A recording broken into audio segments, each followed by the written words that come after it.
You're watching CTV News live from the CSU campus. Coming up, we have the latest interview from a developing story involving assault allegations upon several CSU football players. Stay with us. Produced for students, by students. For Channel 11, this is CTV News. We're continuing our coverage tonight on the assault upon 4 CSU freshmen seen here brutally beaten on Friday, and they're still recovering. Hello and welcome to CTV. I'm Wayne Stafford. And I'm Elizabeth Drolet. The CSU football assault allegations remain under investigation with a little update on the process. The 4 freshmen involved in the case met with university officials this afternoon, where they learned that nothing can be done until all 4 complaints are filed. At this point, only 2 out of the 4 have been submitted. We talked to one victim today who shared with us how his recovery process is going. Today is really one of my better days. There's really hasn't been any blood whenever I spit this morning, and then Donnie's eyes are both opened up pretty much as far as mine are opened up, so he's really doing a lot better today too. If the football players are found guilty, they may be temporarily banned from the CSU campus and could face criminal charges. A suspension could be ordered against all 3 players. They could be banned from university functions as well. Fort Collins police told the victims that it could take up to a month before the investigation is fully closed. Now, the recent assault isn't the only conflict affecting CSU students, as the controversial Islamic regime in the country of Iran is taking its toll on those right here on campus. As the conflict in Iran escalates due to U.S. sanctions and internal governmental and public turmoil, Iranians here in the U.S. worry more and more for their family back home. I sat down with a CSU student who came from Iran to the U.S. just 3 months ago to get his perspective on the issue. Okay. What's your name? My name is Ali. What is your last name? Sorry, I can't tell my last name. The conflict begins with the Iranian people and their government's Islamic oppression. It's a kind of tough for the young people. So, for example, you're afraid from the police car in the street. Why? Because you are with your girlfriend and stuff like that. It's kind of worried. You can see very, very poor people, homeless people in Iran when you're going to city. It's not fair. A solution to their problems may be off in the distance, but nonetheless, the Iranian people know what they want. Yeah, people, they want to be free. And for example, religious separated from the politics and stuff like that. And every people can do every want. Here, everybody relax, you know. And I'm feel relaxed and I like it. Yeah. Really. Although here in the U.S., All right, Ali. Thanks. Thank you. Great interview. Ali fears for his friends and family back home in Iran who are still struggling for freedom. As the Iranian government continues to neglect its people and the poor and lower class continue to grow, one can only hope that the revolutionary change that Iran needs will come soon. Larimer County has placed restrictions on rural areas due to increasing fire danger. These restrictions go into effect on Thursday and could include fireworks and open fires. Officials say this ban was implemented around the same time last year, but they were actually much drier this year. This ban will be in place until at least May 15th. And speaking of drought, we'll send it over to Wayne in the Global Center to talk about water shortages. Hey guys, all right, now our global topic of the day is peak water. This concept talks about the availability of water throughout the time in our world. Our CTV expert this week is Daniel McLean, who will give us his definition on what that means for the globe.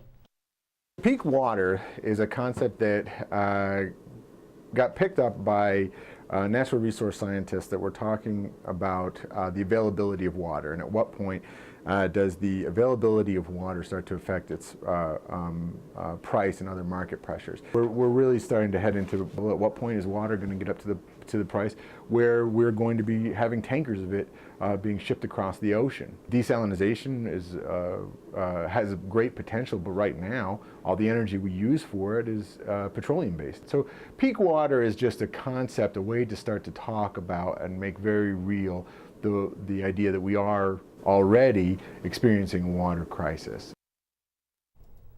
All right, well, tattoo artist can get pretty up close and personal. That's right, Wayne. Many of us don't know the story behind the ink. Coming up, we'll give you the scoop. Stay with us.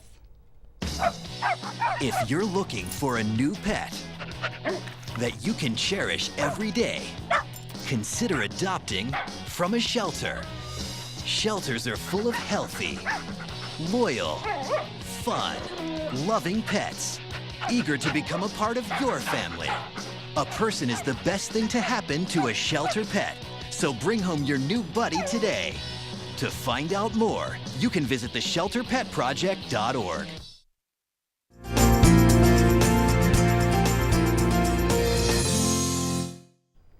Welcome back to CTV. I'm Kelsey McAllister with your Tuesday weather forecast. Today was a gorgeous day on the CSU campus. The temperatures topped off in the 70s with mostly sunny skies. Throughout the afternoon, storms did begin to build, though, over the Front Range. There's still a chance of the storms hitting the area through tonight and into tomorrow. Tomorrow will be warm as well. We might experience some thunderstorms though.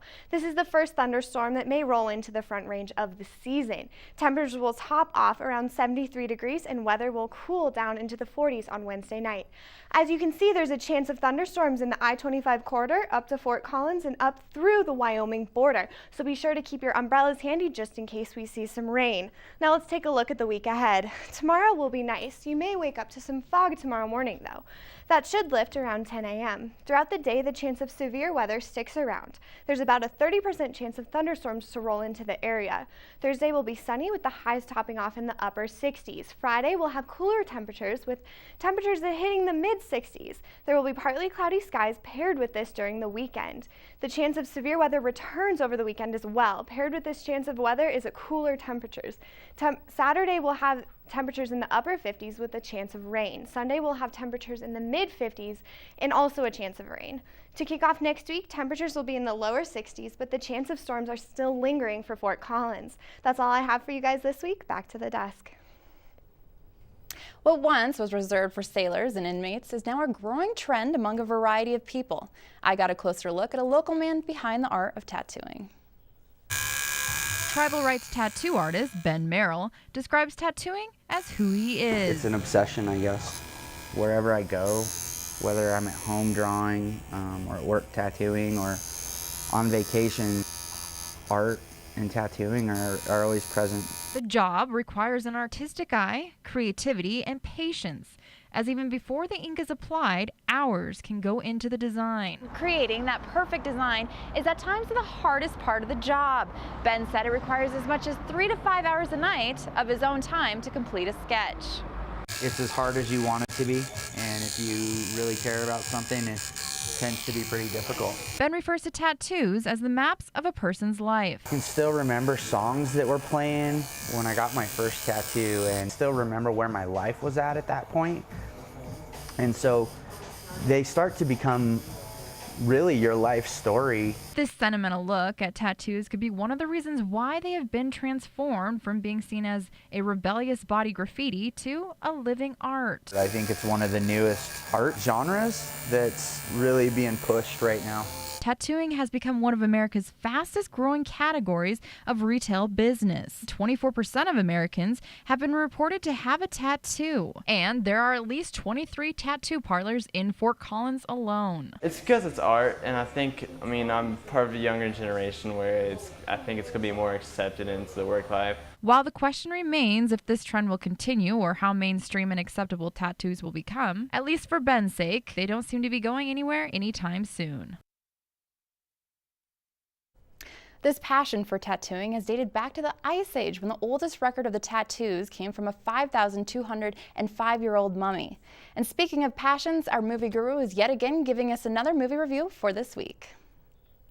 I'm Jeff Colbank, and I'm about to fill you in on the latest and greatest film news. This is Filmed In.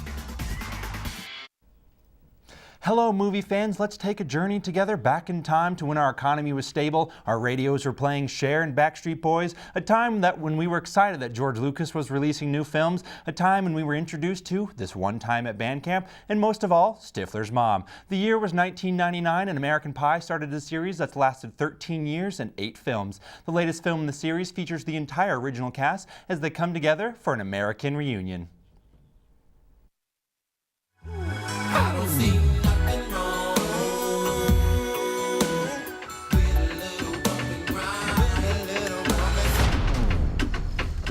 One of these days, he's going to be able to go to bed on his own, right? This film is like one big nostalgia slap in the face. From the moment you see the whole cast on screen together, you are instantly flooded with jokes, memorabilia, and characters from the classic film that we all fell in love with 13 years ago. This movie is, however, quite a bit raunchier compared to American Pie and even its horrible direct-to-DVD sequels that I am ashamed to admit have seen. American Reunion is full of drugs, topless women, and, I hate to say it, bottomless men. This movie is not for your family, but it is perfect for that college crowd that grew up watching the films oh so many years ago. The plot does get a bit dry towards the last third of the film. I guess there's only so many Stifler's mom jokes that you can make in a 2-hour film. Speaking of Stifler, Sean Michael Scott is the star of this film. He's still that crude, gross, immature Stifler, just 13 years older. Love the Twilight books. New Moon is my favorite. Mine too. Oh my God, it's like we have so much in common. His practical jokes will leave you on that candy and popcorn stained floor laughing till you can't breathe no more. The rest of the cast are great and they blend well, but the character of Stifler is just too big to not overpower the rest of those characters. If you do plan on seeing this film, I suggest watching the original American Pie first, because this film is chock full of inside jokes from the original that make it that much more funny. While this movie may not be the next Hangover, it is an enjoyable walk down memory lane all grown up, which is why I'm giving American Reunion a 4 out of 5. Next week, I'll be reviewing a film in my favorite genre, sci-fi, as we see what happens when you put prisoners in space with Lockout. All right, thanks, Jeff. Coming up, our sports reporter Jordan Arianis will give us an update on our Rams on and off the field. Hang tight. 2 outs with a runner on first base. Now the big guy comes up to bat, hitting .342 with 92 RBIs and 36 homers.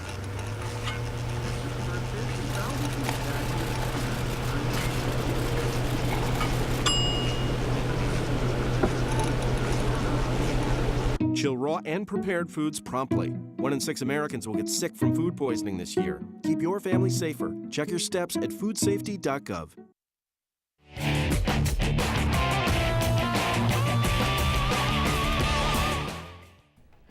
Welcome back, sports fans. With the controversy surrounding the football team, support for the team will be crucial in the next coming weeks.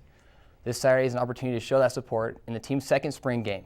The third and final chance you can see the Rams is the spring game is on the 21st of this month. Both games will be held at Hughes Stadium, so come out and support your Rammies.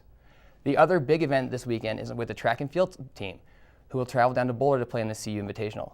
Last year, the Rams had some success with the first place finish by junior Blair Gilks in the 200 meter, a tie for first place by 2 Rams, Rachel Sunders and Morgan Griffin, in the pole vault, and a first place finish by Shaylee Wills in the 400 meter.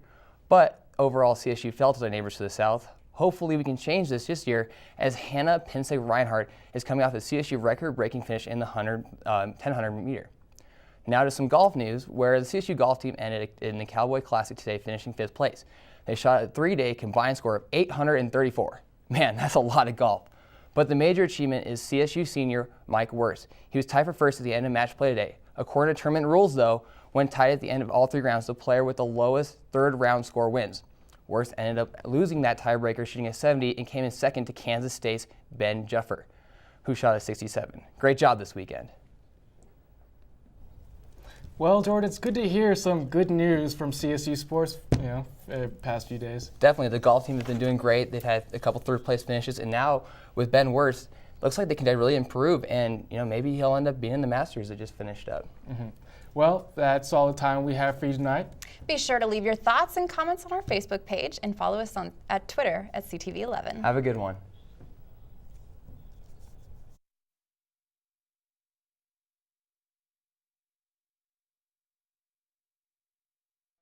Marquee game. Hey, Suspense is good. 6 days into the season, if you want to see that.